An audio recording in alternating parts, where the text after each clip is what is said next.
Então, gente, muito boa noite.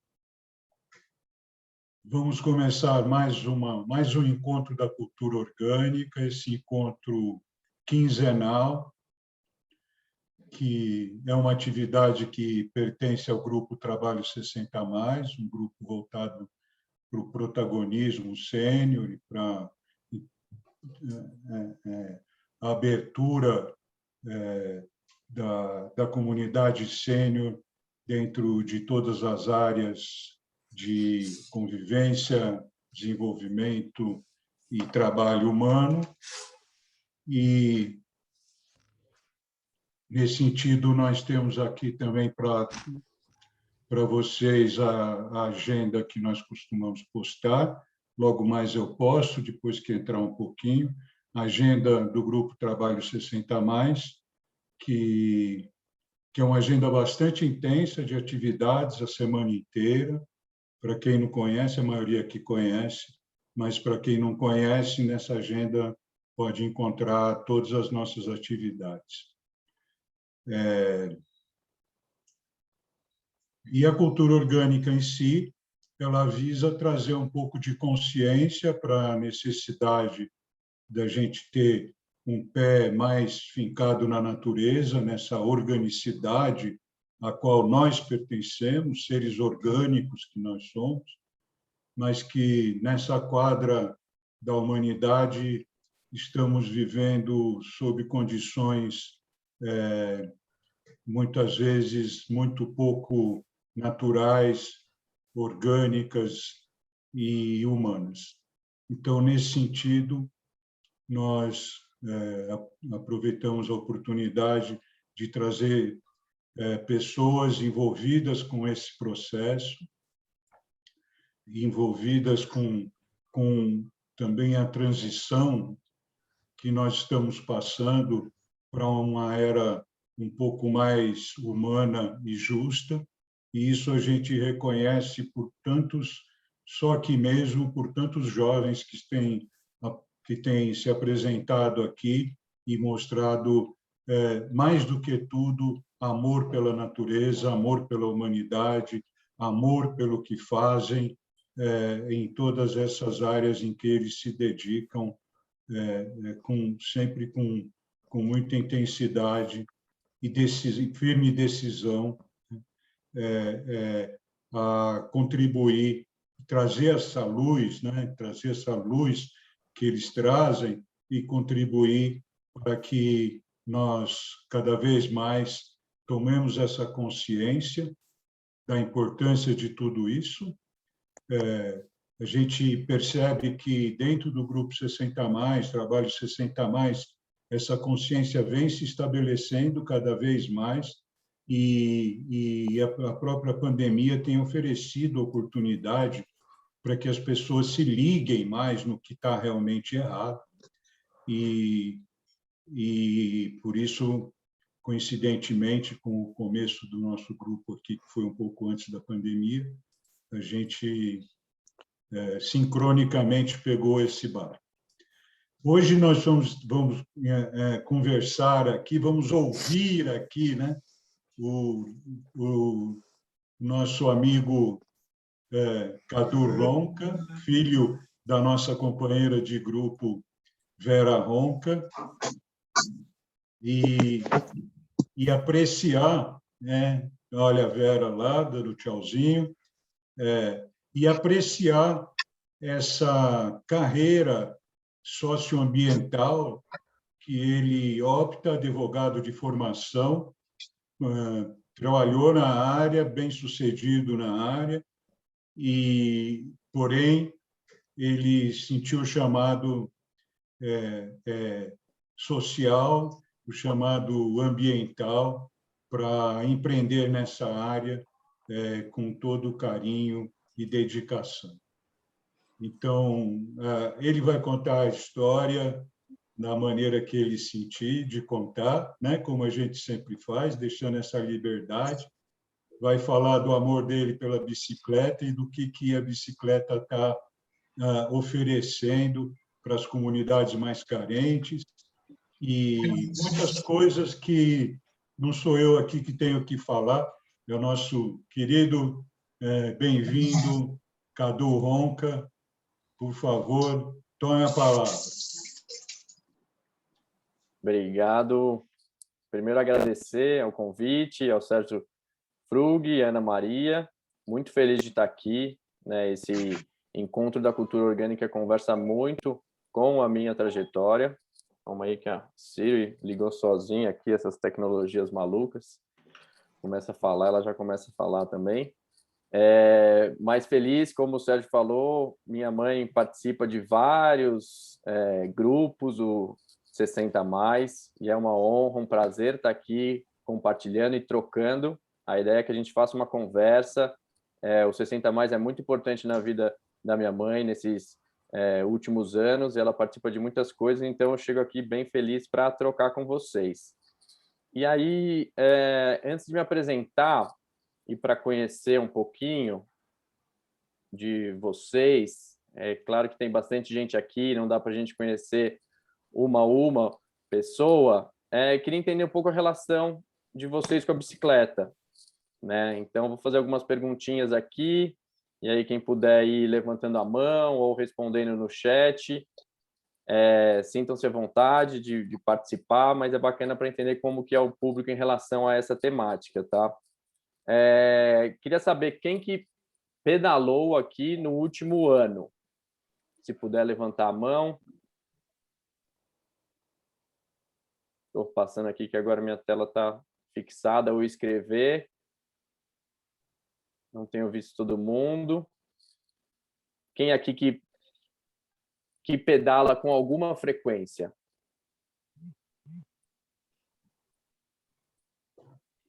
Então temos um... Você. Eu e o André, né? O André está aqui também, o filho da Ana, que pedala. Eu também. Boa, Celso. Legal.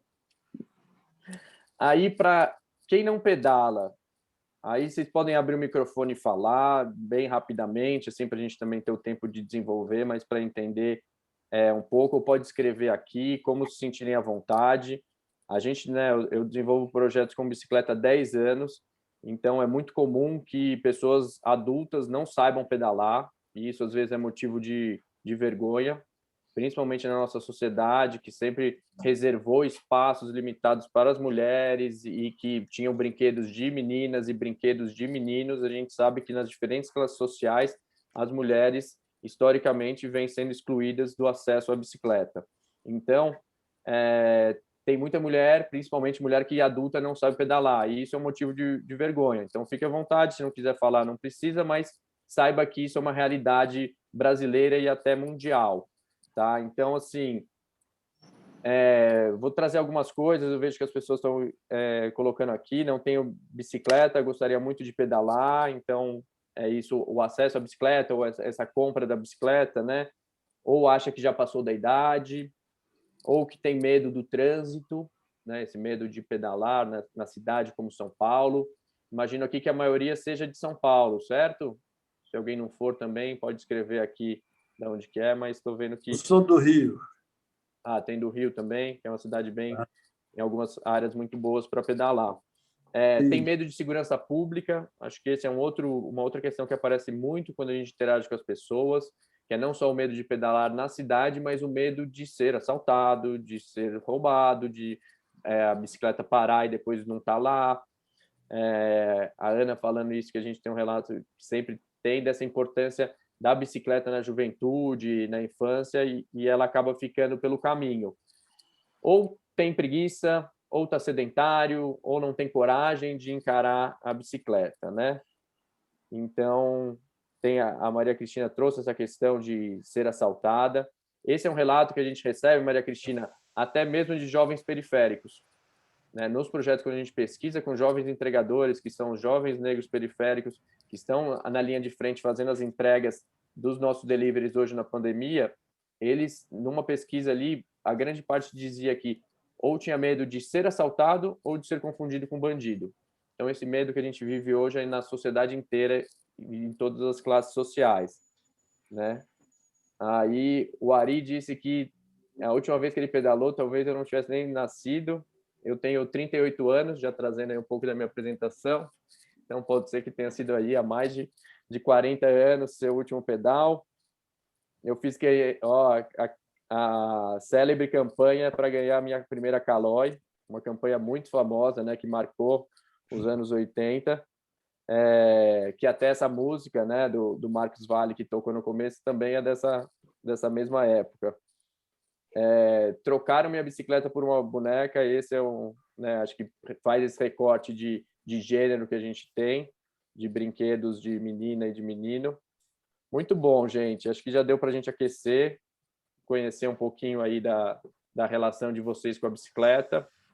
Eu sou o Cadu Ronca, tenho 38 anos, além de ser filho da Vera e do Antônio Carlos, que estavam ali no carro, voltando do médico, deu tudo certo, isso é uma boa notícia em tempos de pandemia.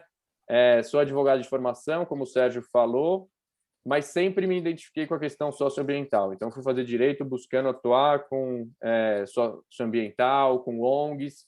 Me encantei com o mundo das ONGs na Eco 92, na Rio 92, quando eu tinha 9 anos. Eu conheci o mundo das ONGs que estavam atuando ali com as questões ambientais, e isso me marcou demais, e eu falei, quando eu crescer, eu quero atuar nesse mesmo campo.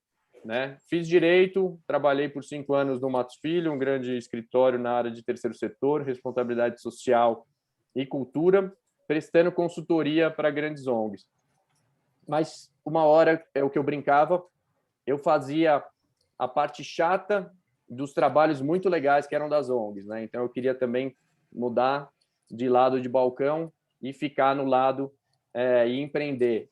Né, não me identifiquei com a carreira jurídica, ainda que tenha aprendido muito e tenha gostado de ter feito o curso, não me identifiquei atuando como advogado, e aí fui empreender no mundo da bicicleta. Aí eu vou pedir licença para vocês para compartilhar minha tela aqui, para começar. Quando eu compartilhar minha tela, eu não vou conseguir ver muito vocês, então se vocês quiserem, a ideia é que seja uma troca, tiverem dúvidas, algum comentário, ou escreve aqui no chat, ou pede a palavra, e a gente vai fazendo esse bate-bola, tá bom? Estou compartilhando a tela aqui. Deixa eu só ver. Já estão vendo? Sim, sim. Sim. Tá a tela cheia? Sim, tá cheia. Tá. Deixa eu ver. Agora saiu, né? Agora acho que deu certo. Agora tá dando para ver a foto, só a foto, né? Tá ótimo. Tá bom. Então, essa aqui é uma foto que eu gosto bastante, que também fala de mim, de quem eu sou, né? Que eu sou pai dessas duas meninas, esses dois amores aqui, que é a Alice, que hoje tem 5 anos, e a Júlia. E essa daqui é uma das pequenas grandes alegrias do meu dia a dia pré-pandemia, que era poder levar elas de bicicleta até a escola. Né? E aí a gente ia ou caminhando ou de bicicleta, eram as formas que a gente gostava mais de fazer. E isso que é considerado um privilégio, né, numa sociedade como Brasil e São Paulo, que 1/4 da população hoje ainda vive em favelas, e que eu moro a 10 minutos da escola, ia para a escola pedalando por ruas calmas, também com essa questão do medo do trânsito não era tão grande, chegava lá e, para mim, nunca me conformei que isso que eu entendo ser um direito para todo mundo, que é poder fazer uma coisa simples dessa de pedalar, não precisar ficar engarrafado e levar com segurança suas filhas para a escola, seja um privilégio. Né? Então, eu deixo essa foto e essa reflexão, e com base nessa questionamento, em 2011, eu com alguns amigos que tinham questionamentos em comum, a gente criou o Instituto Aro 60, uma organização da sociedade civil que, basicamente, ela acredita na ideia que a bicicleta é uma potente ferramenta para redução das desigualdades sociais, que em nosso país elas são gritantes, e a criação de cidades mais resilientes, mais orgânicas, mais sustentáveis, que dialoga muito aqui com esse grupo. E aí eu queria trazer um pouco, né, que deve ser um questionamento que vocês naturalmente façam, mas a gente, quando é adulto, a gente perde essa questão das crianças, né? Que por quê? Por que a bicicleta? Né? Eu sou um amante da bicicleta, mas sou um amante ainda mais do poder que ela tem de transformar o mundo. E para não ficar respondendo né, o porquê da bicicleta, eu vou trazer aqui algumas grandes personalidades que já fizeram algumas aspas em relação à bicicleta. Essa aqui da foto é a Susan B. Anthony, que ela foi uma da grande liderança do movimento sufragista norte-americano, ou seja, uma mulher que lá no começo do século XX lutou para que as mulheres pudessem votar na maior democracia que a gente tem hoje, número de pessoas que participam da democracia, que é os Estados Unidos. E ela disse essa frase que é bem importante para quem conseguiu liderar um movimento tão importante para as mulheres, né? A bicicleta fez mais pela emancipação das mulheres do que qualquer outra coisa no mundo. Então, existe uma forte relação entre o feminismo e essa luta de igualdade de direitos entre homens e mulheres e a bicicleta, né? Então, isso ajuda a explicar um pouco de por que a bicicleta. Também busco um outro... e uma parte importante aqui, isso eu fui percebendo só depois e trago aqui, ela falou essa frase quando ela era 60 mais, né?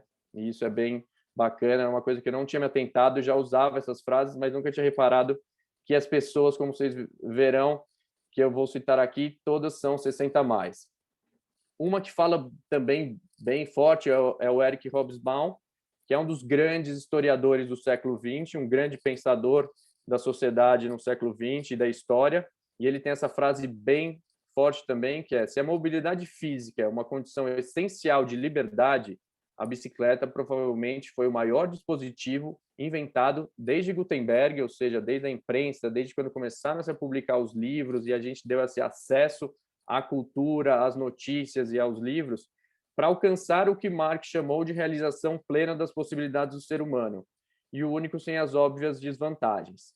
Isso ele escreveu no livro Tempos Interessantes, que é um pouco uma biografia dele, em 2002, ou seja, quando ele era 60 mais também, né? Então, é mais um. E trago aqui um que é vivo ainda hoje, que é um médico conhecido, talvez de alguns ou muitos aqui, que é o Paulo Saldiva, que ele é médico e professor da USP, e um ciclista, como você vê nessa foto aqui, ele na Faculdade de Medicina de Saúde Pública da USP, usando máscara, então uma foto recente dele na bicicleta. E ele traz uma questão que o Aro e eu me identifico muito, que é por que a bicicleta hoje não é um sucesso no nosso país? E por que ele não tem? Não é um desafio técnico, não é falta de espaço nas vias para bicicleta. O problema é cultural. Pena, porque importamos tantas coisas boas de países que têm essa cultura, como a Itália e Portugal, menos o amor pela bicicleta. Sempre usei a bicicleta e já ouvi coisas estranhas, como de uma secretária dele que disse, certa vez, que aconselhou ele a não usar a bicicleta, não ir de bicicleta para a faculdade, porque isso não ficava bem para a imagem de um professor andando de bicicleta. Aqui saiu um pouco cortado, mas é um cartoon que fala bastante com essa frase, né? Do bem-sucedido é quem está engarrafado, estressado no trânsito, e o fracassado é quem está caminhando livremente pelas ruas. Então, outra vez, olha que história mais maluca também, que mostra o status e o que significa a bicicleta na nossa sociedade. Uma pós-graduanda dele deu um Monza, deu um carro para ele, porque achou que ele era pobre, que ele andava de bicicleta porque ele não tinha condições de comprar um carro. E esse também é bem maluco, é uma coisa que a gente vê, são essas incoerências e às vezes até umas hipocrisias da nossa sociedade, que ele trabalha no Instituto do Coração, que cuida do coração das pessoas, e ele podia entrar lá com qualquer veículo, menos a bicicleta, que é o que a gente vai ver para frente, é o que ajuda o coração.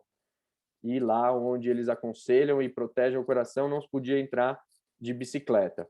E o Paulo Saldiva também é um 60 a mais. Aqui foi uma pesquisa que ele fez que já traz por que a bicicleta.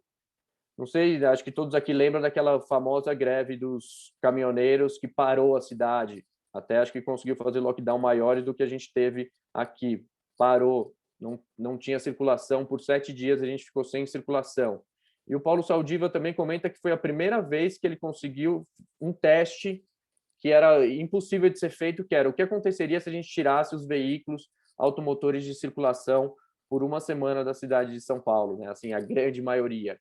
E essa foto compara aqui uma semana antes, como que estava, né? Antes da greve, a mancha de poluição que você vê, e aqui embaixo o céu. Houve uma redução nos mensuradores de qualidade do ar de 50% do ar mais limpo com essa greve.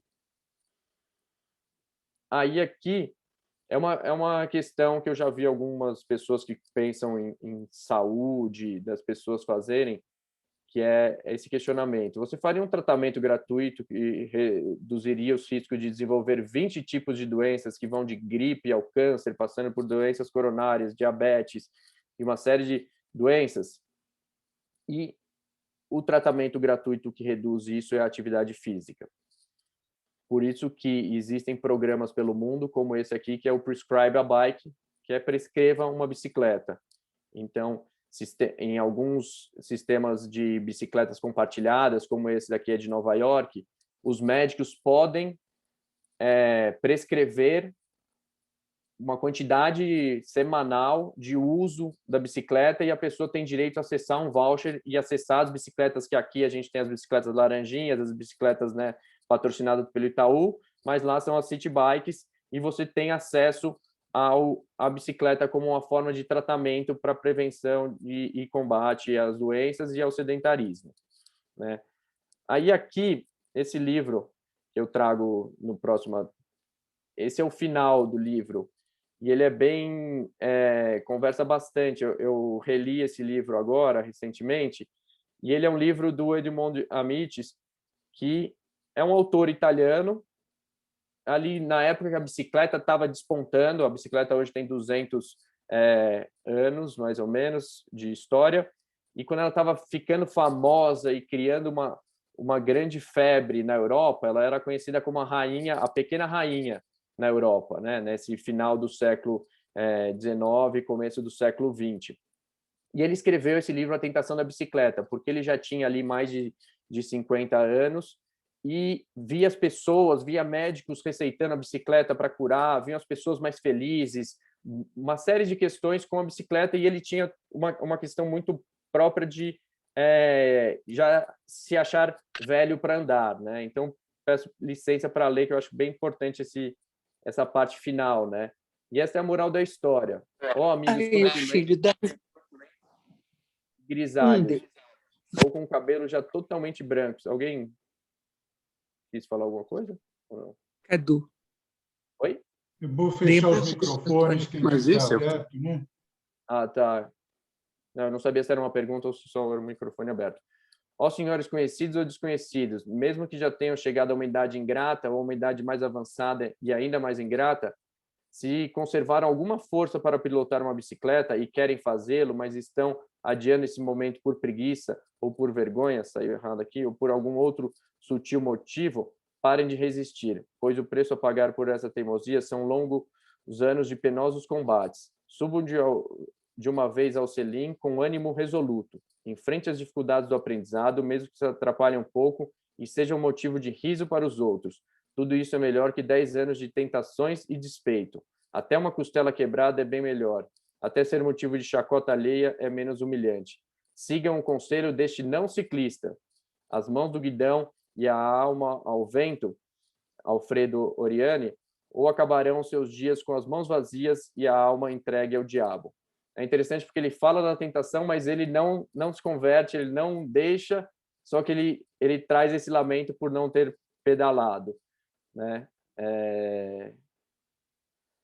E aqui um aspecto, para mim, que ele é bem importante no trabalho do Aro 60, que é quando a gente olha para a redução de desigualdades sociais, que é o aspecto econômico, né?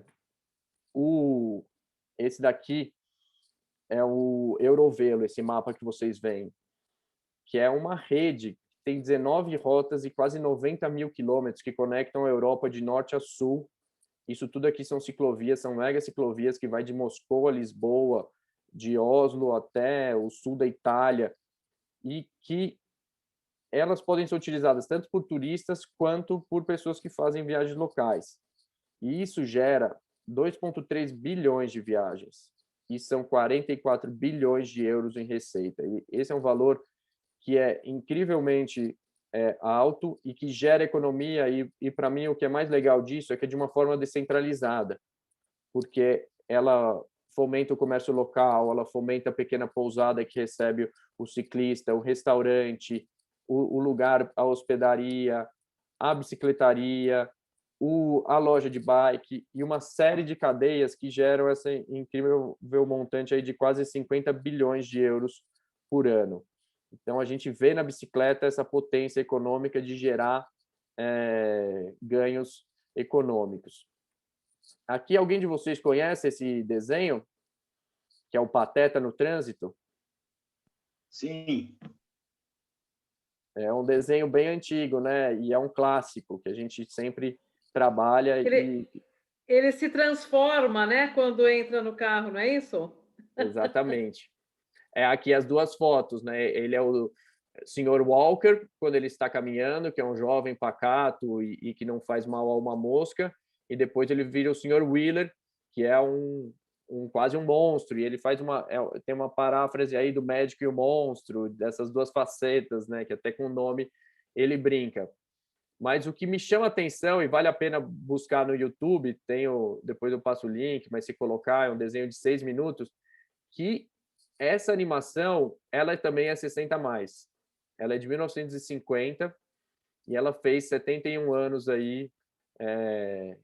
Ela vai fazer 71 anos, né? Agora, em 30 de junho. E essa era uma reportagem aqui quando ela tinha feito 65 anos.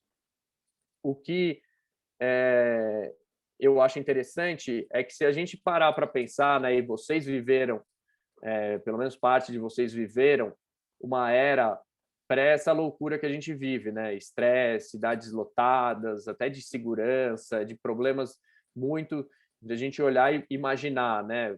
Esse é um desenho dos Estados Unidos, mas vamos dar até uma lambuja. Ele foi feito em 1950, ele retrata uma realidade de 1950, mas vamos pensar aqui em São Paulo, Brasil, de 1970.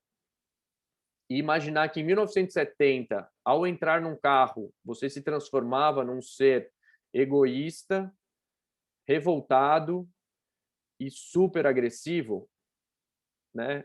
Isso, para mim, evidencia o quanto que o problema não está no trânsito que a gente vive hoje, o problema não está na cidade caótica e com tantas informações que a gente recebe hoje, né? Com celular, com 1000 coisas que a gente tem para fazer no dia, mas num tempo pré-internet já existia, né, um estresse e um individualismo provocado pelo automóvel. Isso, para mim, é muito marcante e simbólico.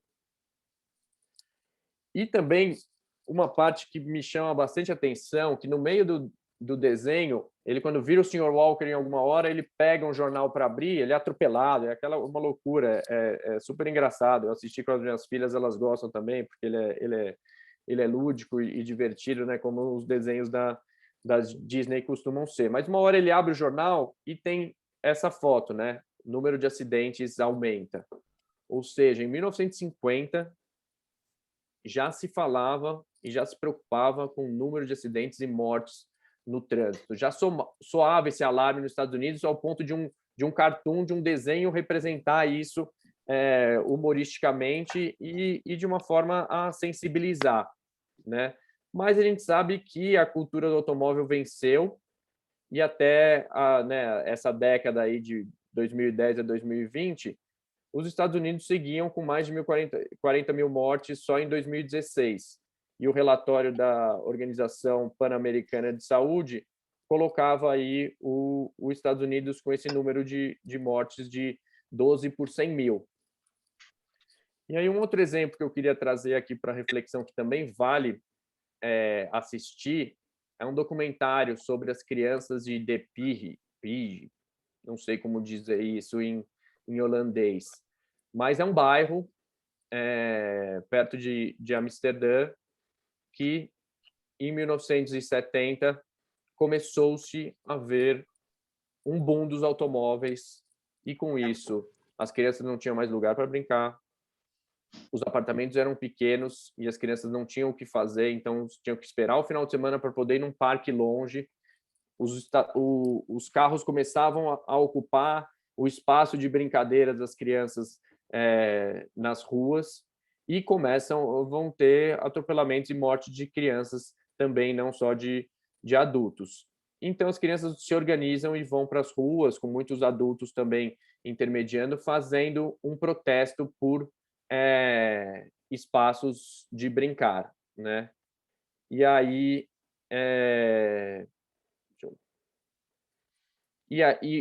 E hoje é isso, ó, a Holanda, 40 anos depois, é uma referência em termos de mobilidade, né, e uso de bicicleta.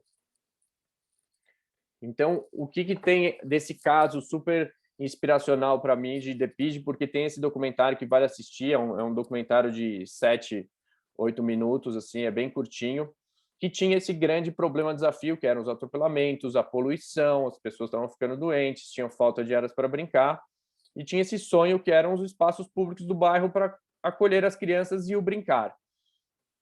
Mas tem um pano de fundo nessa história, que é a crise do petróleo. Então, que só esse problema e só esse sonho, a mudança é muito lenta e gradual para você conseguir, né, pensar. Então, tem um impulso econômico.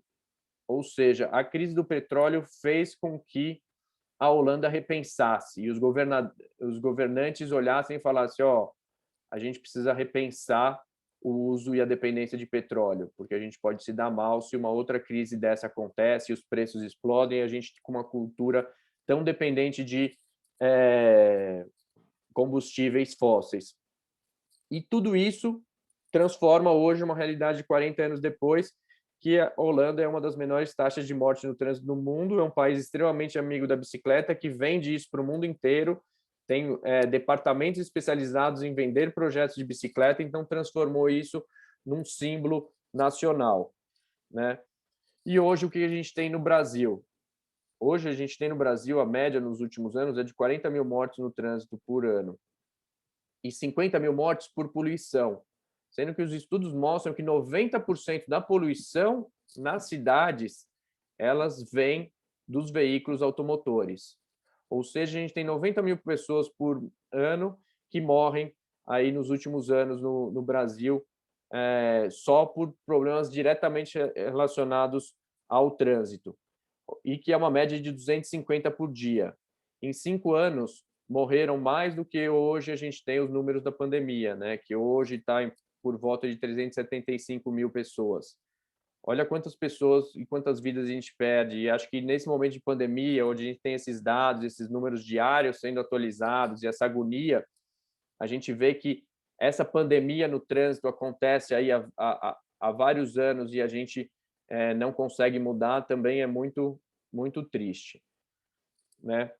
E aí, então, trazendo um resumo aqui, a bicicleta ela é acessível, para a gente trabalhar nos projetos isso é importante, porque ela é fácil, ela é barata, ela dá para andar e circular em diferentes territórios, tipos de rua e tudo mais. É o transporte mais eficiente em distância de 7 quilômetros, tem vários testes que mostram isso, que se você coloca pessoas para se locomoverem ou transportarem cargas nas cidades em distância de até 7 quilômetros, a bicicleta vai ser ou um dos mais eficientes nesses trajetos.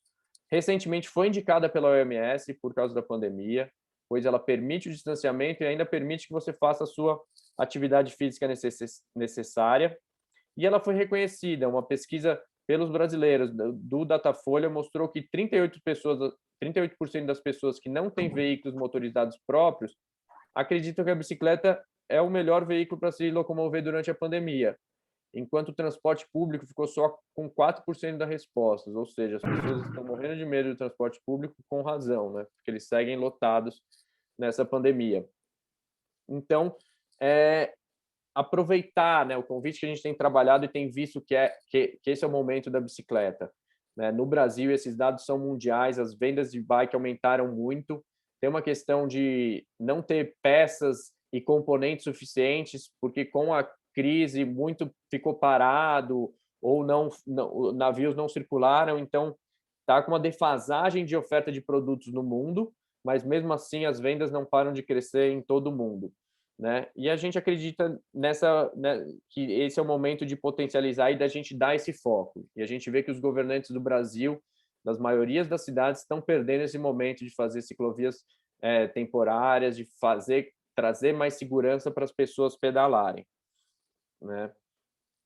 Aí, queria trazer também uma parte para a gente trazer um pouco mais de leveza, que é essa parte da poesia, que a bicicleta também nos desperta.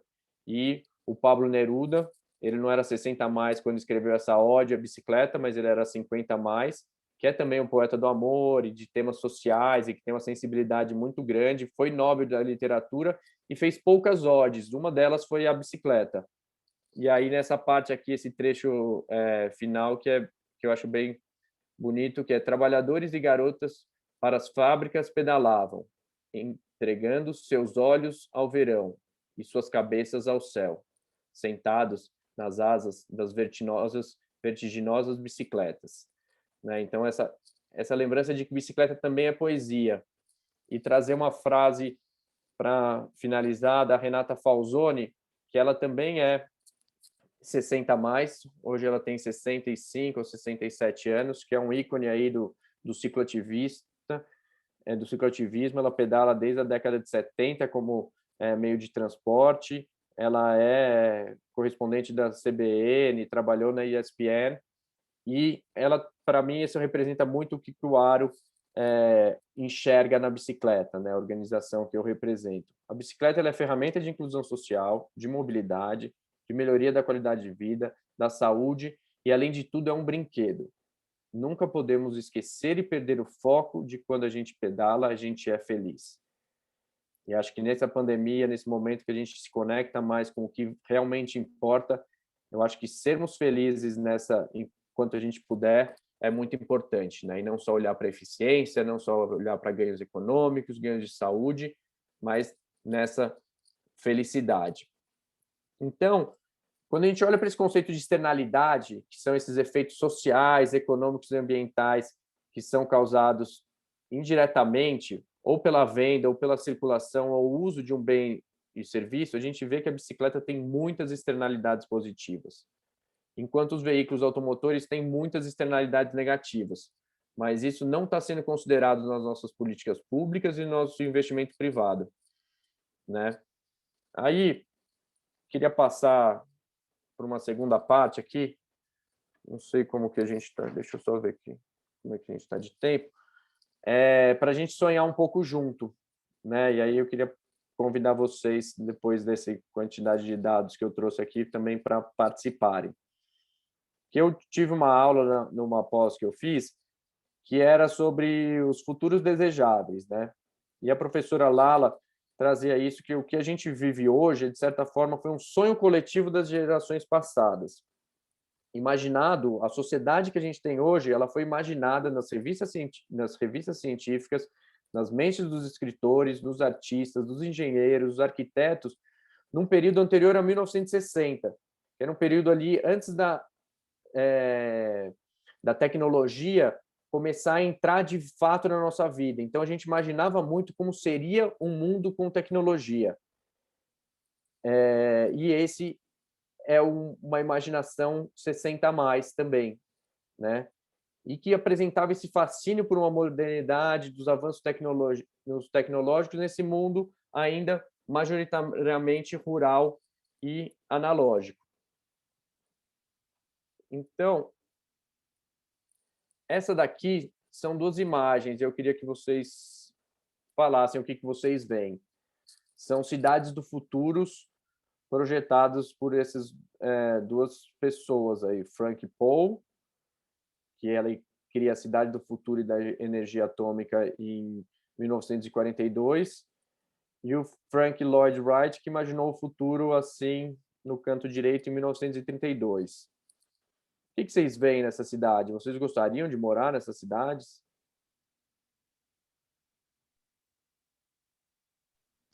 Eu não. Falta muito verde. Também reparei isso. Falta muito verde, né? Não tem... essa de 32 ainda você vê um pouco de verde, mas a de 42 não tem nada, né? E ainda mais energia atômica, isso também me dá uns arrepios, né? Pensar que é uma cidade de arrepios, que de energia atômica, e ainda um pouco dessa... Aqui tem uns bulevares, né? Ainda tem bastante, mas já tem os veículos voadores. Quem quiser ir falando... Dentro de uma redoma, né? Oi? Dentro de uma redoma. Dentro de uma redoma. Parecem os Jetsons. Parecem os Jetsons. Que é um pouco isso de tentar ter uma redoma, um ambiente controlado, né? Aí já começa alguns prédios. Essas aqui já são mais de 1950, 1960, que é esse período que eu falei que espelha muito do que a gente vive hoje. Quais são as semelhanças que vocês veem com o mundo de hoje? Deixa eu abrir o bate-papo aqui, que eu estava fechado. O que vocês veem aí de semelhança? Essa é muito atual, né? Adensamento, né? Prédios. Muitos prédios, né? Muito arranha-céu. Alguém falou alguma coisa? Poluição. Ainda que nesse ponto, né, eu fiquei nessa dúvida também, que para mim, esse céu aqui, pensando nessa quantidade de carros, de veículos, ausência de verde e tal, ele está muito, muito azulzinho, né, para um céu. Você pegar, por exemplo, uma cidade como Xangai, como uma cidade, né, distópica, você não vê um céu azul desse, né? Então, ainda que tenha essa poluição aqui, nessas fábricas, que acho que é bem marcante, como você bem observou, o céu está azul. Aparentemente. Não conseguiram imaginar qual seria a externalidade de você ter essa quantidade de fábrica, essa quantidade de carros, essa quantidade de pontes numa cidade que nem hoje, né? E que a gente tem um céu menos azul do que esse nas grandes cidades. Então, isso... Oi? Não sei se alguém falou, mas falta Esse verde, microfone aberto também, né? Tá. Então, esse é um exercício bem interessante, né? Porque quando a gente pega, isso eu vi também desse Tony Seba no YouTube, uma aula dele bem interessante, que ele trazia essa foto de Nova York em 1900, e ele perguntava, né, aonde está o carro nessa foto? E aí chegava aqui, em 1900, o único carro que tinha rodando era esse, o resto tudo era carruagem, era movida a tração animal. E você percebe que nessa foto tem pessoas compartilhando, o espaço dos pedestres é maior. E aí a gente vai para a foto seguinte, que é 13 anos depois, na mesma avenida, e ele pergunta, onde está o cavalo? Em 13 anos se inverteu. O que era só cavalo, agora virou um cavalo só. E as ruas foram dominadas pelos carros e os pedestres foram todos jogados por um cantinho ali chamado calçada. Né? Adu, Oi. uma coisa que me chamou a atenção é que todos esses desenhos, né, que alguns têm tantas décadas, se concretizaram. Talvez a gente tenha que mudar o nosso imaginário, imaginar um monte de bicicletas, um monte de árvores, um monte de ciclovias, e quem sabe isso também se concretize, né? Com certeza. Quem é que está falando? Porque eu estou com a apresentação aqui, não estou conseguindo ver todo mundo. Beleza. Mas é justamente esse o ponto que a professora pegava. A gente precisa imaginar o futuro que a gente quer. Porque se a gente não imaginar direito, esse futuro vai acontecer e ele não vai ser direito. E aí, quando você vê os futuros passados, eram futuros hoje que a gente não gosta. Então, esse é o exercício que a gente faz mesmo, de criar futuros. Muito bem observado. E aí, nessa linha, né, de pensar nesses futuros desejáveis, em 13 anos teve essa mudança que parece ser muito abrupta, né? E essa professora, Lala Desenrelin, ela trazia esse conceito aí das fraldas para cavalos, que eu não sei se é mais uma metáfora ou se é uma realidade, mas eu gosto de explorar mesmo assim. Que é um pouco antes dessa foto de 1900, com a expansão dos cavalos e tudo mais pela cidade, começou a ter problema com cocô, com barata, com rato e tudo, e começaram a projetar cada vez mais, e os cientistas, inventores, eram convidados a pensar em fraldas cada vez mais modernas para dar conta e do cocô não cair e conseguir ser mais eficiente possível. Só que em 1913 vão lá e os carros substituem os cavalos. E aquele monte de fralda e ideia que pensaram não serviram para nada, né? Eles estavam pensando com a premissa errada, porque veio os cavalos e foram substituídos pelos carros. Então, ela trazia essa provocação da gente não evitar de trabalhar com essas premissas superadas, né? E a gente vê que nessa ideia de ficar imaginando futuros, nos anos 80, os nossos futuros também não foram legais de ser imaginados, né? Quando você pensa nas highways De Volta para o Futuro, um filme de 1989, ou nessa distópica aqui do Blade Runner de 1982, são cidades que dão medo, né? Mas isso, de uma certa maneira, influencia o futuro que a gente quer, né? E uma provocação que eu trago, né, para essa conversa aqui é quando a gente pensa nos veículos autônomos, né? E essa charge aqui, para mim, ela é bem interessante, né? Como que é a sociedade, como é a mobilidade quando a gente olha para carros, com carros elétricos, com carros autônomos, ou se é Uber ou tudo. A gente está usando fraldas para cavalos, a gente está tentando resolver problemas com premissas superadas. E para gente do Aro 60, que a gente acredita, e muita gente tem trabalhado com isso, que o carro individual é essa premissa superada. Então, é a nossa hora de criar esses futuros. Como bem colocou, eu não peguei o nome de quem fez aquela fala, mas... Beleza. Beleza, tá. Então, beleza. É justamente esse o ponto. Imaginar um mundo que a gente queira viver para criar, educar crianças, cultivar os amigos e curtir a maturidade. E a gente acredita que esse mundo é cheio de bicicletas, né? E trago aqui essa frase do Einstein sobre nenhum problema pode ser solucionado pelo mesmo modelo mental que o criou. Nós temos que aprender a ver o mundo de uma nova maneira. E essa notícia aqui, ela é super atual e ela é decorrente dessa pandemia que nos trouxe essa oportunidade.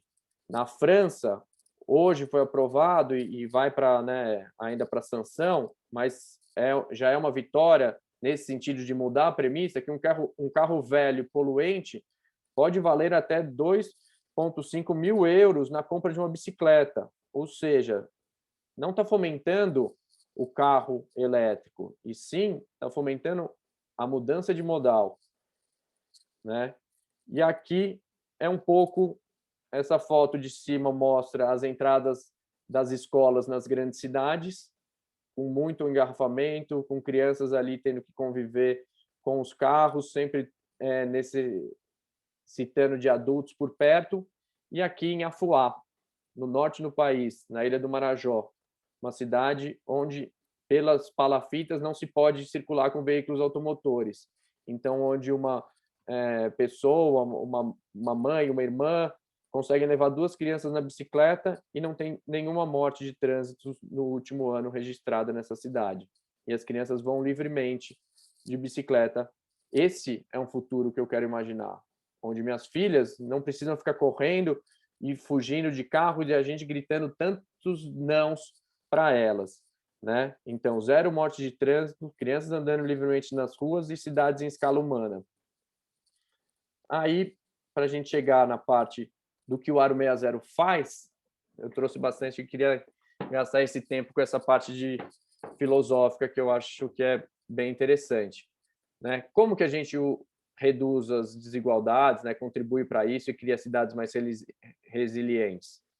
Então, desde 2011, esse ano o Aro faz 10 anos, a gente já realizou mais de 80 projetos em diversas cidades e mais de 800 pessoas aprenderam sobre mecânica de bicicleta e outros conteúdos com a gente. Foram 6.000 pessoas que pedalaram com a gente, sendo 4.200 crianças, e mais de 4.000 bicicletas foram consertadas de graças nas nossas mecânicas comunitárias, nos nossos cursos, e voltaram para a rua.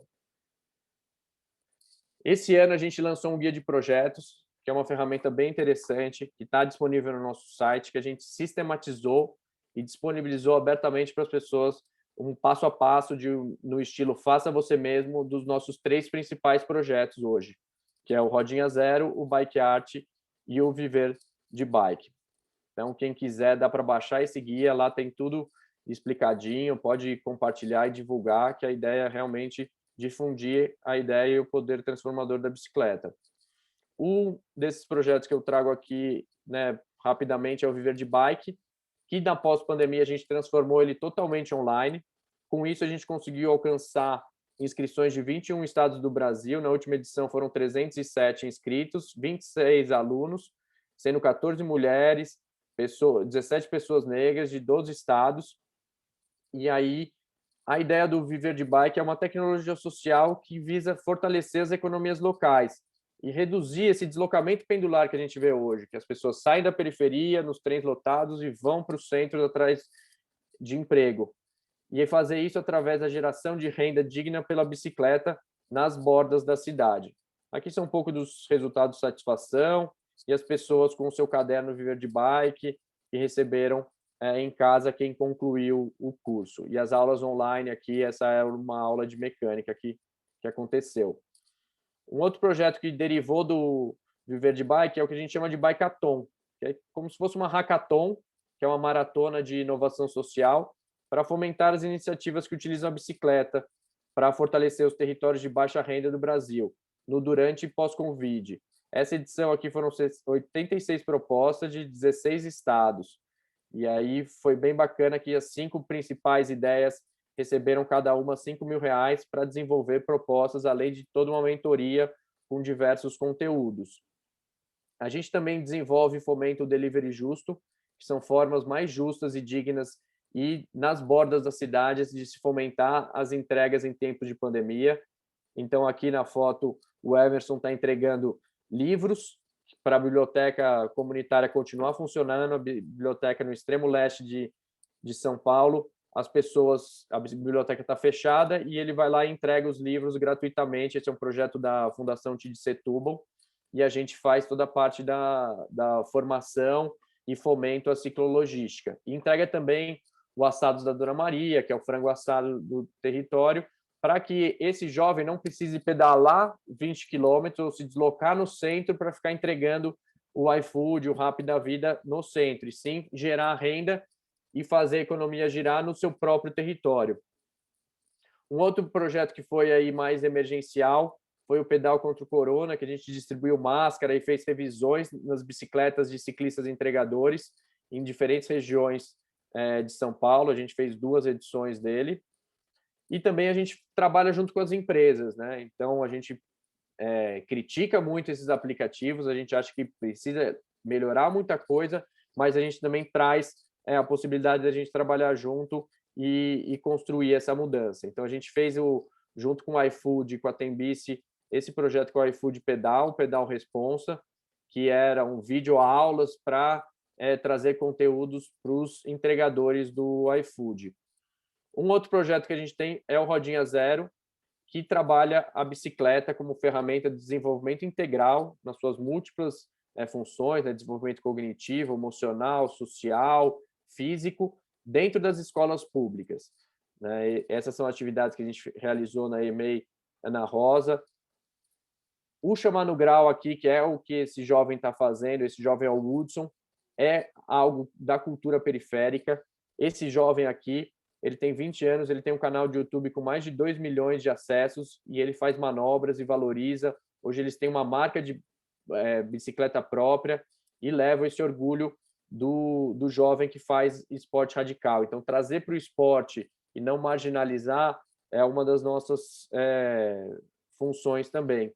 Um outro projeto que a gente desenvolve é o Bike Art, que é de ocupação do espaço público, de democratização das ruas. Essa foi uma matéria que saiu sobre o projeto na Folha, que dava destaque porque era uma matéria que falava sobre... Ele é um projeto de incentivo fiscal e que a lei queria incentivar que os projetos fossem feitos na periferia. Então, trazia o nosso como exemplo disso, de um projeto que é com incentivo fiscal, mas é realizado nas bordas da cidade. Esse aqui é em São Miguel Paulista, que foi a edição de 2019, né? E trago aqui mais 2 frases que são bem interessantes para a gente pensar a cidade que a gente quer, né? A Jane Jacobs foi muito importante para pensar Nova York como uma cidade de pessoas, numa época que ela estava sendo dominada somente por os carros e teve toda uma remodelação nisso. E ela traz essa frase que eu acho que é bem legal, né? Que ao pensar numa cidade, o que lhe vem à cabeça? Suas ruas. Se as ruas de uma cidade parecem interessantes, a cidade parecerá interessante. Se elas parecem monótonas, a cidade parecerá monótona, né? Então a gente precisa ocupar a rua e se apropriar da rua. E esse Luiz Simas é um pensador e um pesquisador muito interessante. Tem um podcast que eu recomendo, quem quiser mais se aprofundar no tema, da Ilustríssima Conversa, disponível no Spotify. E ele fala dessa importância da cidade e a rua percebidas como um ponto de encontro e espaço para a construção das nossas sociabilidades. Isso vem sendo solapado por uma perspectiva de rua como um mero ponto de circulação de mercadorias e corpos apressados dentro de uma lógica de tempo e do trabalho. As cidades têm perdido a dimensão do encontro em nome da dimensão da passagem. E ele também aponta isso, o automóvel talvez é o que melhor simbolize esse desencantamento das cidades, né? As pessoas têm medo de estar na rua, as pessoas não vão na quitanda do seu bairro, não socializam mais na sorveteria, como a gente via em outros tempos, principalmente vocês têm mais essa lembrança até do que eu. E aqui, um projeto que vários 60 mais participaram é o Bike Parada Não Rola, que para a gente realizar nossos projetos e trazer mais bicicletas, a gente faz essa campanha que arrecada bicicletas abandonadas nos condomínios. E as bicicletas são utilizadas nos diferentes projetos, né? Essa daqui a gente recebeu da Socican, que é uma empresa pública. A gente realiza o bazar, né? Então, em 2020 foram coletadas mais de 300 bicicletas. O Eduardo, que estava aqui, doou a bicicleta dele. A Marta fez uma campanha que também veio do 60 mais no condomínio dela, doou várias para funcionários e ainda conseguiu doar mais 7 para o Aro 60.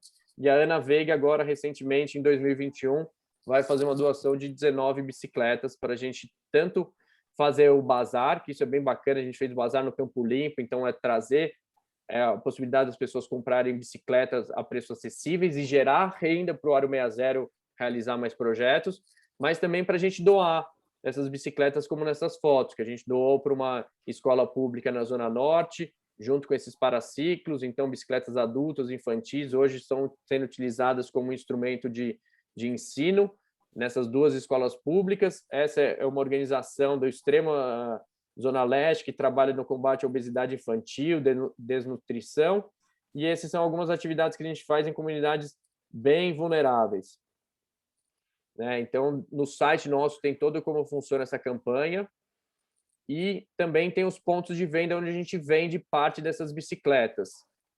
E para finalizar aqui, queria deixar esse lettering com essa frase que a gente tem no nosso site, que é: pedalar não é obrigatório, ser gentil com quem pedala, sim, né? Que é muito o que a gente acredita, não precisamos todos pedalar, mas a gente precisa ser gentil um com o outro mais. Bora pedalar? Era isso que eu tinha para compartilhar. Estou aberto aí para as dúvidas, perguntas, comentários. Posso te perguntar uma coisa? Quando você falou que você, numa eco, você tinha 9 anos e se encantou com projetos sociais, como é que você conheceu os projetos sociais? Quem te levou? Como é que foi esse despertar? Legal, Ana. Acho que minha mãe, que está aí, foi uma pessoa importante nesse movimento. Ela levou para algumas escolas. Ela é, né, professora, então tinha contatos. Eu lembro de escola com amigas dela, que era coordenadora pedagógica de algumas escolas, fiz atividades. E na minha escola também eu tenho referências boas de pessoas. Acho que também ter uma possibilidade de ter fazendas de primos, de família que sempre ia e criava uma relação com a natureza e já ia nutrindo aquela identificação e cuidado. Várias coisas foram compartilhando, mas acho que essas coisas da família, da escola e de ter o contato, né? Você precisa vivenciar a natureza, você precisa vivenciar esse contato para criar o cuidado.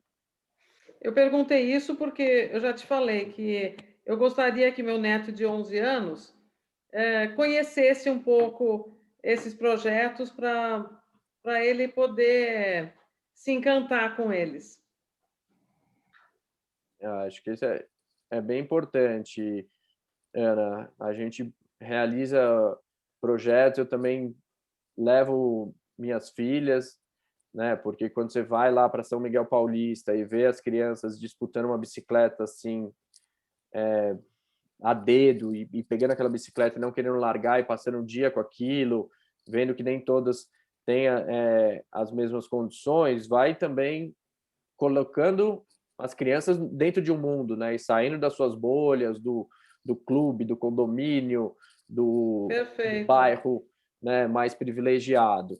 Então, eu acho que é muito importante a gente olhar para dentro de um contexto, se a gente quer mudar mesmo o Brasil e não ficar só se enclausurando, se emparedando e vivendo fechado, a gente tem que também buscar essa conexão, né, com a cidade e com a natureza.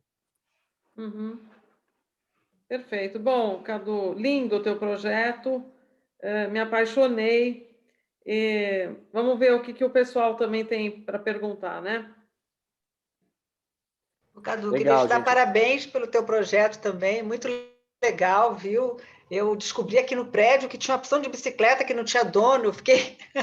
Falei, meu Deus do céu, será que eu estou dando alguma bicicleta que é de alguém, né? Eu tive que ir de andar em andar para perguntar, mas não tinha mesmo dono.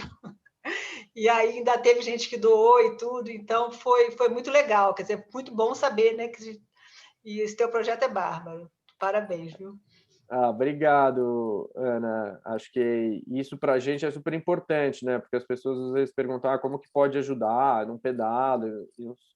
Mas se você mora num condomínio, se você conhece alguma bicicleta que está parada, fazer essa mobilização ou só passar o site, indicar para o síndico, ou se a pessoa que é a própria síndica do seu condomínio, acho que o seu movimento lá no condomínio foi muito importante e agora vai ser fundamental, porque a gente começa a receber muitas demandas, né? E aí agora a gente está com uma equipe para também trazer esses relatos, né? Eu trouxe algumas fotos, hoje tinha bastante coisa, mas é bem impactante quando você vê o resultado daquelas bicicletas que estavam abandonadas e de repente fazem alegria, né? A gente faz trabalhos em escolas públicas que a gente levou a bicicleta, conseguiu levar 2 vezes no ano. No final do ano, a atividade que as crianças mais gostaram foi aquela bicicleta, que elas tiveram contato 2 vezes no ano. E a mais marcante na atividade plástica, quando elas fizeram, foi isso. E aí depois a gente doou as bicicletas, porque a gente também recebe bicicleta. Então, manter essa rede e essa circulação, né? Acho que conversa muito com a proposta daqui de economia circular, da gente ter, né, não esse consumismo de precisar ficar comprando bicicleta nova. Bicicleta é um bem que, se bem cuidado, e se está lá, você dá uma repaginada, dá uma reformada, ela dura muito. Hoje, uma bicicleta Caloi, se você pega e que às vezes está abandonado, é vintage, as pessoas gostam. Então, como a gente... E também dá uma solução para o condomínio, né? Porque isso é outro ponto. Um cemitério de bicicletas no condomínio é um estorvo para todo mundo, né? É verdade. Cadu, fala. Primeiro, boa noite. Prazer grande te conhecer, viu? E junto com o prazer em te conhecer foi ver a foto das suas meninas, viu? Lindas, lindas. Muito obrigada por começar a sua palestra com elas junto com você. O que se diz para uma avó que tem netos adolescentes que pegam a bicicleta e se movimentam nessa cidade? E se diz para uma avó em termos de segurança, porque o medo é grande. Nilcea, obrigado aí pela sua fala. Minha mãe está aqui e o medo dela também é comigo hoje. Ela ainda não consegue mudar muito a chavinha, eu entendo.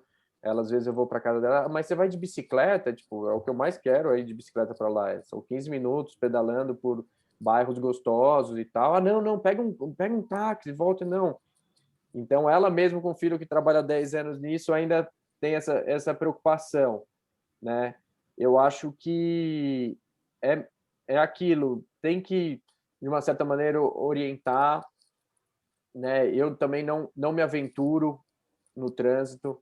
Então, assim, quando a gente dá aula de pedalar em segurança, a gente fala sobre a importância de você andar na via, de você não andar na calçada, porque na calçada é para o pedestre e tudo mais. Mas se eu pego uma avenida do estado, eu não ando na via, eu ando na calçada. Mas uma vez que você está na calçada, você respeita o pedestre, você sabe que você não passa ali buzinando e falando, tô aqui, não. Aí você diminui a sua velocidade e vai numa velocidade compatível ao pedestre e não fica passando perto das pessoas e atrapalhando, né? Então, eu acho que pedalar aos finais de semana e começando e ganhando essa confiança, mas sempre ter um pouquinho de medo. É importante, né? Esse medo nos deixa alerta. A gente que mora em cidade grande, a gente também está o tempo inteiro com medo. A gente não anda com o carro aberto ali, como se nada estivesse acontecendo, fechado, com o celular na mão na rua, porque se você desliga do medo, é a hora que alguém te leva o celular, é a hora que está, né? Então, ter um pouquinho de medo, eu tenho mais receio quando tem um destemido muito grande. Não, nada vai acontecer comigo. Não. Você precisa sempre respeitar a rua, respeitar a cidade, mas eu acho que a gente tem que pedalar, né? Que essa mudança só vai acontecer, e é isso. E acho que é defender o que a gente pode fazer não sendo ciclista, é defender a infraestrutura cicloviária. Outro dado importante que tem é que a pesquisa da CET em São Paulo reduziu em 40% o número de sinistros, que hoje a gente não se fala mais de acidentes, né? Porque acidentes é uma coisa que a gente pode evitar, é sinistro, né? O nome técnico da coisa. Reduziu em 40% os sinistros naquela região para todo mundo, e não só para o ciclista. Então, uma ciclovia protege todos, porque proteger o pedestre, as pessoas têm que reduzir a velocidade. E aí tem essa questão que os grandes países que hoje reduzem mortes no trânsito, eles reduzem velocidade. Eu acho que a gente está demorando para entender isso, faz parte de uma mudança de cultura, mas, assim, a gente hoje está junto como amigos da corte numa ação no STF pedindo para redução das velocidades. Muita gente fala, não, é um absurdo, a marginal aquilo, mas estudos do mundo inteiro e os países sérios que trabalham com a questão reduzem velocidade. A Holanda vai reduzir a velocidade hoje para 30 km por hora, no país inteiro, porque as pessoas sentem-se seguras. Então, assim, eu posso passar aqui 1 hora falando só dos estudos e das justificativas técnicas para a gente reduzir velocidade. Então, quando a gente se irrita com uma ciclovia, quando a gente se irrita com uma velocidade que é reduzida, a gente também, de uma certa maneira, não está colaborando para uma cidade que acolha as pessoas mais vulneráveis, que são os pedestres, que são os ciclistas, que são as crianças, principalmente, e os idosos. A ONU tem um indicador muito interessante que é a qualidade de um ambiente. É que nem um vagalume. Já viram aquela metáfora do vagalume? Onde tem vagalume, aquele meio ambiente é equilibrado. Então, é a qualidade, porque ele não aparece com as luzes da cidade, os vagalumes foram indo embora. Então, se você vê o vagalume, é porque aquele meio ambiente está equilibrado. A ONU considera a criança. Se existem crianças, e também coloca os idosos, convivendo e andando naquele ambiente, aquele é um ambiente equilibrado e saudável para todos. Não só para o vagalume, não só para a criança, mas para a população como um todo. Então, a gente busca essa compreensão de que a gente tem que proteger o pedestre, a gente tem que proteger o ciclista. E a gente ensina nos nossos cursos os ciclistas a respeitarem sempre o pedestre e a gente quer que os outros modelos, porque isso é lei também. Se a gente pegar na lei, está escrito isso: o veículo maior é responsável pela saúde do veículo menor. E todos juntos são responsáveis pela saúde do pedestre. E a gente brinca, é um mantra: o maior cuida do menor e todos cuidam do pedestre. Essa é a lei da vida, essa é a lei do orgânico, se a gente pensar na sociedade, é assim que a gente tem que cuidar. Então, é uma mudança de mentalidade que vai sendo aos poucos, né? As ciclovias, quando começaram em 2012, já não são tão criticadas como eram, porque a gente foi entendendo, a gente foi vendo que tinha espaço, a gente foi vendo que tinha um desequilíbrio muito grande em relação ao espaço destinado aos carros e ao que eles promovem de serviço público, né? Enfim, me estendi aí na sua resposta, Nilce, mas é um tema que eu acho que é bem importante. Também quero dar os parabéns ao seu projeto, eu aqui.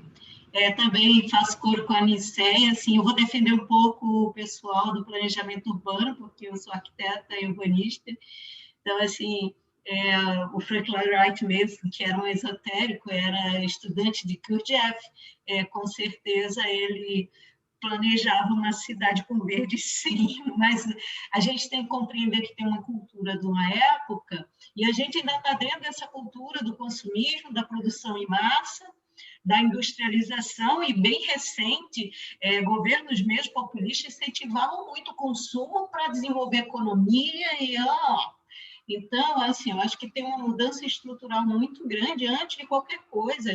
Desde a década de 80, os arquitetos já vêm estudando também essa necessidade até de caminhar, as cidades caminháveis, a cidade para as pessoas, né? Já vem sendo divulgado bastante isso, desde a década de 80, e já tem também indicadores que as cidades que são consideradas melhores são as cidades que a gente pode caminhar. Mas, assim, a gente vê que, né, tem sempre... Tem um filme que me impacta muito, um documentário que eu assisti, não me lembro o que, mas eu acho que é Pedal, onde fala o problema das mortes com os ciclistas. Essa equipe até se mobiliza e, assim, é muito interessante o filme. Por outro lado, como você também já colocou, quer dizer, o pedestre o ciclista vai sobe a calçada, que é o lugar do pedestre, que gosta ou não, está errado também, né? Minha mãe foi atropelada por um ciclista na contramão, quebrou o pulso, foram 8 meses, um tratamento muito doloroso. Então, assim, porque era uma mão única, né? Você olha os carros e o cara veio na contramão e derrubou minha mãe. Enfim, onde eu quero chegar é que existe, antes de tudo isso, né, um entendimento, uma mudança estrutural que não é para agora. A gente sabe que não é para agora. Embora já pode ir melhorando. Então, eu queria saber se teu projeto trabalha com esse ativismo, de estar nas assembleias, de estar nas instituições públicas, nas câmaras, defendendo essa questão das ciclovias, do espaço da bicicleta, né? Porque ela precisa de um espaço. Está vendo aqui, na falta do espaço, sobe-se a calçada, que é o espaço...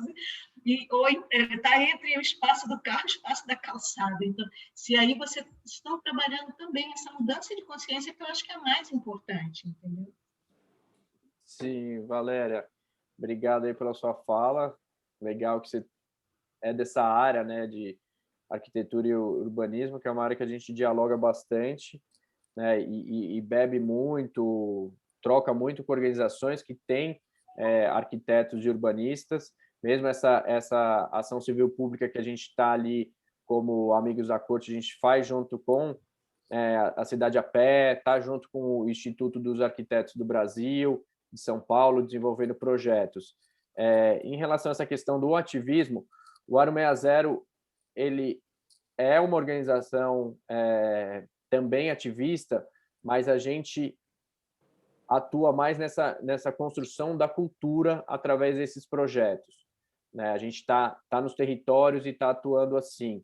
E como organização de médio porte, com 10 pessoas que trabalham ali na nossa equipe fixa, né? Tirando um projeto ou outro, que aí você contrata mais e tal, mas é uma organização pequena, a gente também atua dessa maneira, mas a gente apoia organizações, porque aqui em São Paulo já tem uma organização que faz o advocacy e atua nesse sentido, que é a ciclocidade. E existem os coletivos setoriais. Então, existe o Bike Zona Sul, que olha para ciclovias e faz os pleitos na Zona Sul, Bike Zona Leste, o Bike Zona Norte, e tem os coletivos setoriais que estão participando das câmaras temáticas, e a gente subsidia, a gente troca, a gente fomenta esses coletivos, e a gente é associado, então, tanto trabalha em parceria, mas também paga uma mensalidade, porque a gente acredita também nessa questão de ser associado da Ciclocidade, que é a organização do município, e da União dos Ciclistas do Brasil, que é a entidade nacional que olha para o cicloativismo. Mas, assim, enquanto a gente desenvolve esses projetos de geração de renda, esses projetos que eu falei, não dá tempo de estar à frente liderando esses projetos e estar na Assembleia, né? Então, a diretoria da Ciclocidade que está à frente disso. Eu, como diretor do Oro 60, estou promovendo essa parte que para a gente é muito importante e que ressaltei na fala do Paulo Saldiva, que é essa promoção da cultura, né? A gente precisa envolver e fazer a infraestrutura, mas a gente precisa também resgatar esse valor, né? Que bicicleta foi marginalizada, foi transformada em coisa de tiozinho, que não se deu bem na vida, ou de criança, que depois que você cresce, putz, você anda, pedala, né? Isso é coisa de criança e tal. Então, a gente resgatar esse valor. E a gente vê nos bairros que a gente participa, por exemplo, lá em São Miguel Paulista, que a gente está com um trabalho mais sólido, um líder local disse, essas ciclovias que foram feitas recentemente lá foram frutos de vocês estarem aqui mudando o status da bicicleta. Porque é um bairro que pedala mesmo níveis de Holanda. Eles têm 25% do modal em bicicleta, coisa que no resto da cidade é 1%, 2%. Lá 25% pedala, que é o mesmo número do modal da Holanda. Mas eles não valorizavam a bicicleta. Até falavam mal de ciclovia. E aí agora tem uma mudança de cultura. Então, acho que são bandeiras importantes e a gente equilibra. E a gente atua mais nessa questão da mudança de cultura, mas está junto e sempre trabalhando em parceria com o cicloativismo mais de advocacy. Pois é, Cadu... Um minutinho, Celso, por favor. O Ari está com a mão levantada faz um tempo já. Depois fala você, tá, Celso? Por favor. Tá bom. Valeu. Cadu, eu vou te pedir 3 comentários. Um é sobre... Você falou em segurança, né? E eu aqui sempre vejo onde eu moro aquela turma que dribla a segurança fazendo aqueles grupos que pedalam à noite, de madrugada. Então, às vezes, passa 20, 30, 40 bicicletas, aquele pessoal que pedala de madrugada, que eu acho uma saída interessante, porque tem menos trânsito, tem menos perigo. Quer dizer, perigo, mas eles estão em quantidade grande. É uma saída que eu acho legal. Esse é um tema que eu queria que você colocasse. O segundo tema que eu queria que você comentasse é a bicicleta elétrica. Por que eu estou te falando isso? Eu tenho um amigo meu, veterinário, 66 anos, mora em Higienópolis, só que ele atende clientes em casa, veterinário. E ele comprou recentemente uma bicicleta elétrica. E ele gosta. Ele fala que ajuda muito, porque São Paulo tem altos e baixos, tem declives e aclives. E a bicicleta elétrica ajuda. Queria ter um comentário, quer dizer, a pessoa pedala, mas também, de vez em quando, tem uma ajudazinha da bateria, né? Isso é muito bom para 60 a mais. E, terminando, eu queria que você comentasse, agora falando de startups, né? O episódio Yellow. Sim. Você sabe o que eu quero dizer. Sim. Obrigado, Ari, pelas perguntas e comentários. Começando aí da primeira, eu acho que esses grupos de pedais eles são incríveis, porque eles têm essa sabedoria orgânica do cardume, né? Que você em cardume é maior, mais protegido e exerce um poder sobre esses outros, né? Que seriam os tubarões ali do trânsito, que você numa bicicleta você pesa 130, 140 quilos com o peso da bicicleta. Um carro pesa 1 tonelada, pelo menos ali, né? Então, você andar em grupo é uma forma que eu acho que é muito importante de as pessoas iniciantes no pedal.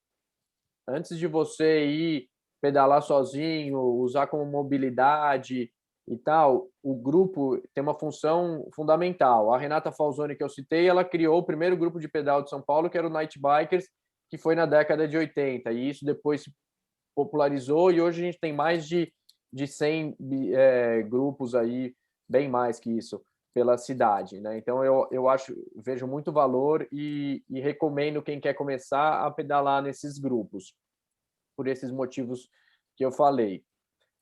Em relação à bicicleta elétrica, é o futuro. Isso não é minha opinião, são os dados. Os números do setor são impressionantes.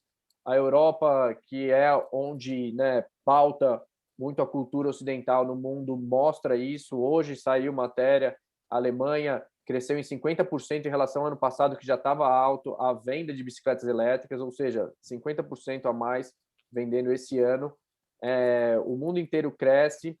E o tipo de bicicleta elétrica, né, porque eu acho que tem essa diferença entre bicicleta elétrica e ciclomotor.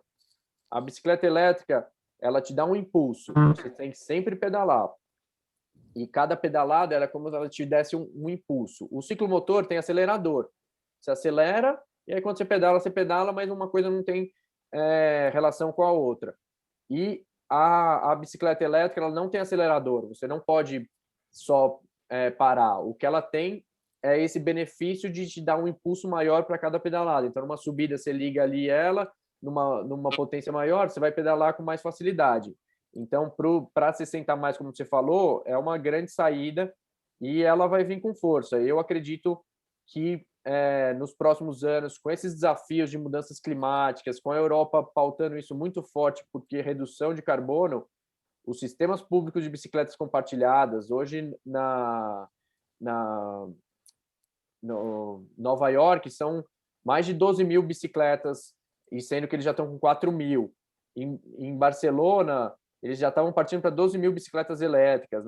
Em Paris, são 20 mil bicicletas elétricas que estão sendo colocadas. Então, esse é um futuro que já está acontecendo, né? Em relação a Yellow, uma pena, porque foi um episódio ali de pouco planejamento,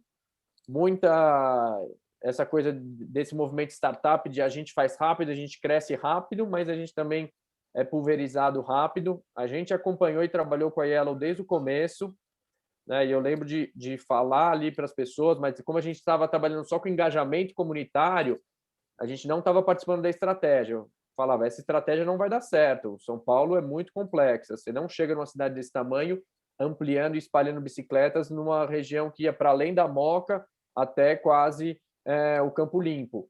Então, era uma margem muito grande, começou a ter muito roubo, muito furto, e também não só isso,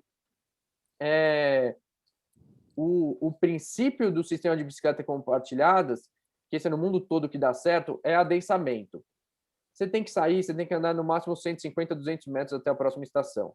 Se você anda mais do que 150 metros para achar uma bicicleta, na terceira vez que você procura uma bicicleta, você já para de usar o sistema, porque você fala, putz, não está me resolvendo.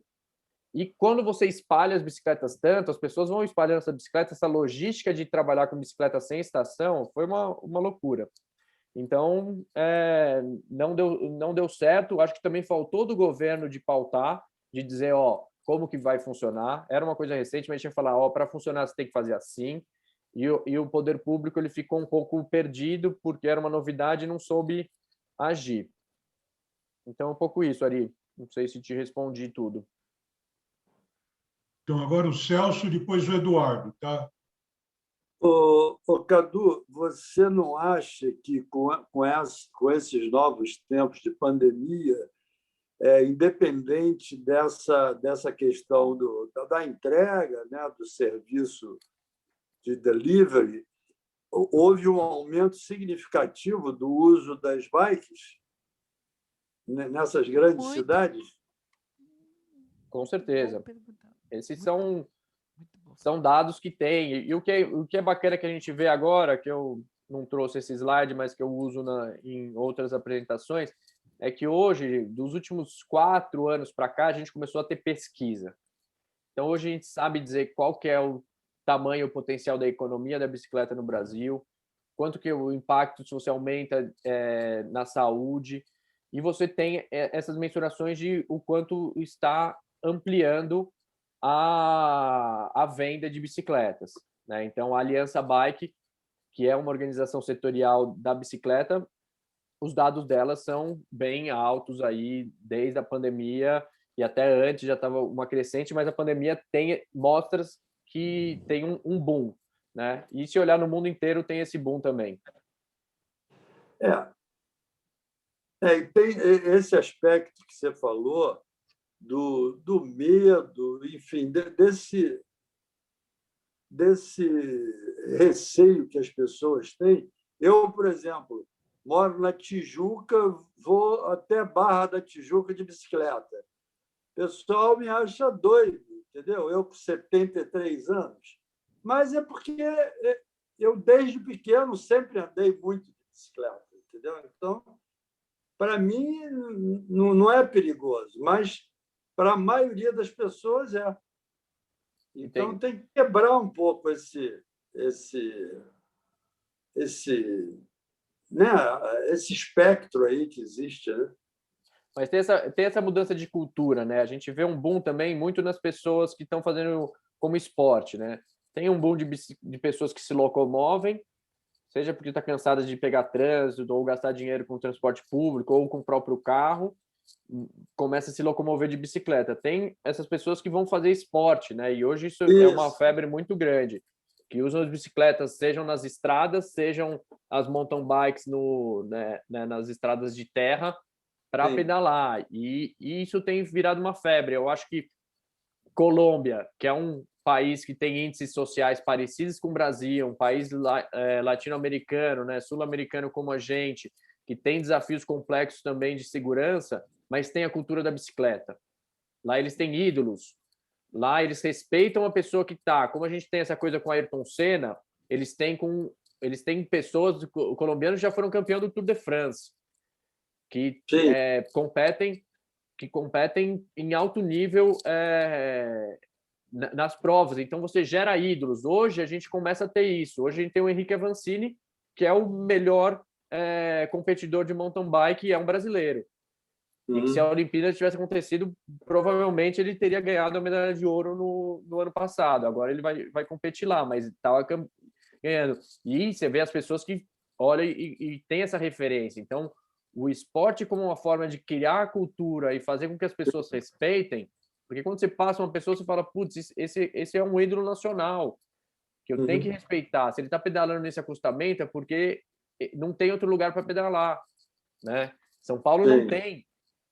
Tem um aplicativo que é o Strava, não sei se vocês já ouviram falar aqui, que é um aplicativo de corrida e de bicicleta, que é de performance, então as pessoas vão lá e é como é meio uma rede social, mas que ele marca a sua performance. Então você fala, hoje eu vou fazer meu pedal, você liga ele e aí ele vai te dando medalhas se você faz aquele percurso. Teve até um problema nos Estados Unidos que as pessoas estavam começando a literalmente se matar para conseguir ser o melhor, mais rápido percurso de lá. Mas tirando essa parte que é uma exceção, ele é um aplicativo que vai girando. E o ponto onde tinha maior uso, né, aquela ilha de calor, né, aquele hotspot que mostra a quantidade de ciclistas, era na cidade universitária, no mundo. O lugar onde mais ciclistas usam. Porque o Brasil é uma cultura? Não, porque o Brasil não tem outro lugar onde os atletas só tem a USP para treinar ou a Marginal Pinheiros, em São Paulo. Então, uma cidade do nosso tamanho tem 2 lugares para você pedalar. Ou então você vai pegar uma estrada e pedalar longe, mas no dia a dia que você coloca a bicicleta, então, assim, a ausência de incentivo para se criar essa cultura é muito grande, né? E fomentar o esporte, o lazer é fundamental para isso. Exatamente. Bom, gente, vamos falar agora, vamos passar para o Eduardo, depois a Beleza, e depois a gente já vai encerrar, porque nós já passamos da hora e está muito bom, dava para a gente ficar a noite inteira, né? Mas temos que respeitar também as propostas, a hora, as pessoas e tudo. Sim, sim. Então, Eduardo, depois a Beleza, e aí a gente vai encerrar. Bom, Cadu, primeiro eu queria agradecer, né? Agradecer tua conversa e tua palestra e dizer que você é o quarto Ronca que eu conheço e sou fã de todos os Roncas. E eu só queria alertar pelo seguinte, eu acho que a gente pode até ampliar um pouco essa história, porque o pedestre tem que se apoderar do espaço urbano. E aí, por meio de bicicletas e do mais sustentável possível. Mas não é só abrir espaço para as bicicletas, mas sim para o pedestre. A cidade foi feita para as pessoas, não para os automóveis, né? Então, essa apropriação do espaço urbano, eu acho que tem que ser além do só bicicleta. Agora, complementando a pergunta do Ari, eu queria saber também o seguinte, porque eu sou motociclista, fui ciclista, também fui motociclista e motorista, hoje eu sou pedestre. E aquela história assim, tipo, o convívio da bicicleta elétrica na ciclovia vai bem com as bicicletas ou fica como as bicicletas no meio do trânsito da rua como um todo? Convivem bem bicicleta elétrica com as pedalantes? Obrigado, Eduardo, aí, pelos comentários. E em relação às perguntas, vou de final para o começo. Estou terminando, chegou uma filhota aqui. Quer vir aqui? Pode vir. Em relação à convivência, né, das bicicletas elétricas, essa é um problema, porque existe uma parte que é da educação, né, e ela não é da noite para o dia. As bicicletas elétricas começam a acontecer e começam a ter disputas por aquele espaço, né? E a bicicleta elétrica, por ser mais rápida, ela pode, na verdade, ela não é nem mais rápida, né? Porque as bicicletas elétricas, elas têm um limite de velocidade de 25 quilômetros. Acima disso, você não consegue pedalar mais. Ó, tá todo mundo dando tchau, agora você... Então, a bicicleta elétrica, o motor dela, ela para, né? O motor elétrico dela para de dar o assistido, né? Do pedal assistido, a partir de 25 km por hora. Então, a partir dali, você pedala com uma marcha leve e uma bicicleta muito pesada, né? E aí você não consegue pegar grandes velocidades, mas ela tem um arranque mais rápido do que as outras. Então, é um ponto de atenção. Aquele projeto que eu mostrei do iFood, que eu passei bem rapidamente, ele é um projeto feito, o iFood hoje está com um projeto de bicicletas elétricas focada em entregadores, né? E a gente fez uma trilha formativa justamente para trazer, né? A gente acredita muito nesse lance da educação, da conscientização, mas eu acho que tem essa questão que a gente não pode descuidar, a gente tem que sempre olhar, mas os estudos mostram que quanto mais bicicleta tem, seja elétrica, seja tal, quanto mais infraestrutura tem, mais segura fica para todo mundo. E quando você traz a questão do pedestre, o pedestre é quem mais morre hoje no trânsito. É atropelamento, né? E são atropelamentos principalmente de 60 a mais, porque a nossa cidade é uma selva, né? Então, a gente trabalha e entende muito a questão do pedestre. Naquele slide que eu falei, quando a gente mostra a questão da segurança no trânsito, a gente fala muito dessa questão de que tem que respeitar o pedestre. Isso é fundamental. E a cidade é para as pessoas, como a própria Valéria colocou aqui como arquiteta urbanista, esses conceitos de cidades para as pessoas é fundamental. Então, o nosso amor pela bicicleta também é limitado aí. A gente tem que amar mais as pessoas do que qualquer objeto, né? Ah, não, e essas rixas de criar, sou pedestre, e também trabalhar esse conceito de que todos somos pedestres em algum momento. Isso a gente trabalha. Você desceu do seu carro, e é legal que no desenho do Pateta, em 1950, ele já trazia esse conceito de que quando você desce do seu carro, você é um pedestre. Muito bom. Não sei se te respondi, Eduardo. Ok, então, beleza? Por favor, abre o microfone. Cadu, olha, eu agradeço imensamente ter conhecido os seus projetos, porque isso dá um alento na vida da gente incrível. A gente está preparando o mundo para as suas crianças, para os seus netos, e saber que existe esse tipo de trabalho só dá mais força para a gente continuar, porque o mais importante, principalmente para a gente que é 60 a mais, é ajudar a formar uma cultura orgânica. Talvez eu não consiga sair pedalando, mas eu queria te dizer que até a nível individual você me sensibilizou muito. Uma palestra tão delicada, tão gentil, sempre com toques de 60 a mais, né? E, assim, muito delicada, que eu até já mandei um zap para os filhos para se cotizarem para comprar uma bicicleta. Eu tinha colocado com 3 rodinhas, mas agora eu vou colocar elétrica, tá? Porque eu já sabia o padrão aqui, que eu aprendi que tem uma elétrica. E te dar um abração, que eu sou mãe do Guilherme Vu, tá? É Aí, mesmo?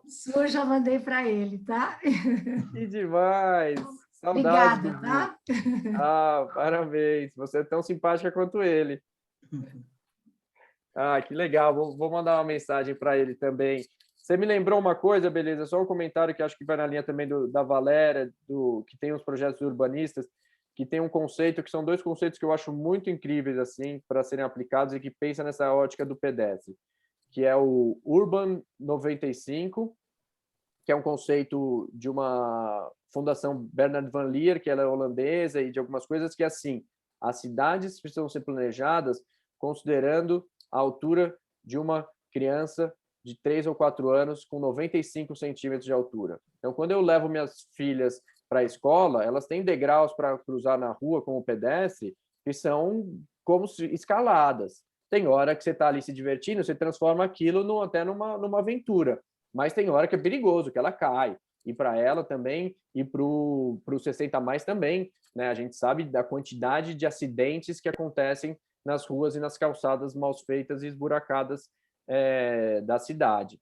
E aí tem um outro projeto que é a Cidade 880, que é isso, que a cidade tem que ser boa para uma criança de 8 anos ou para um idoso de 80. E no seu planejamento você tem que sempre pautar para isso. E um terceiro conceito muito legal que é a cidade de 15 minutos, que é você tem que chegar e acessar tudo que você precisa, ou quase tudo, né? Mas dentro de 15 minutos caminhando ou de bicicleta.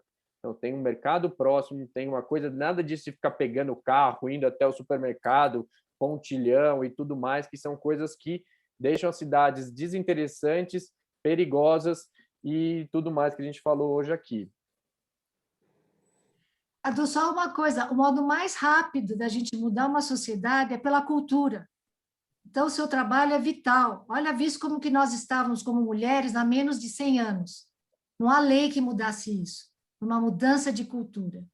Então, há esperança. E não precisa ser no fim do túnel, na minha opinião. Tá? Eu acho que a mensagem tem que ser sempre de esperança. É isso, pessoal. Eu queria também terminar esse encontro marcando isso que a Beleza falou, porque a mudança da cultura ela vem com a ampliação da consciência. Esse que é o caminho para se mudar uma cultura. Não se muda uma cultura à força. Pode mudar certas situações, mas que a essência é a mesma. Então, e eu queria marcar, então, como esse nosso século XXI, né, essa geração chamada milênio, está trazendo uma possibilidade de ampliação da consciência muito grande, né? Porque você vê, na maioria das pessoas que têm vindo aqui, nesses encontros que já estão fazendo 1 ano, né? Com a graça de Deus, dois encontros por mês, e sempre trazendo, mostrando para nós como que nos últimos anos a consciência disso que a gente chama de cultura orgânica tem crescido em todas as dimensões onde ela se manifesta. Por isso, é muito mais do que uma esperança no meu coração.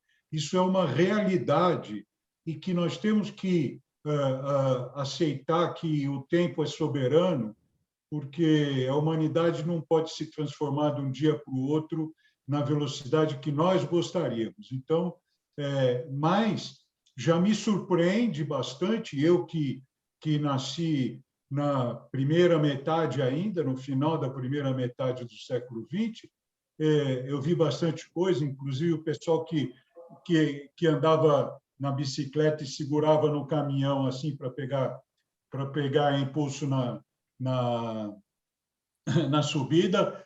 Eu andei muito de bicicleta na minha adolescência, ia para a escola, anos 60, era uma beleza, minha mãe não precisava ter medo. Mas eu nunca tive coragem de pegar o caminhão ali. Então,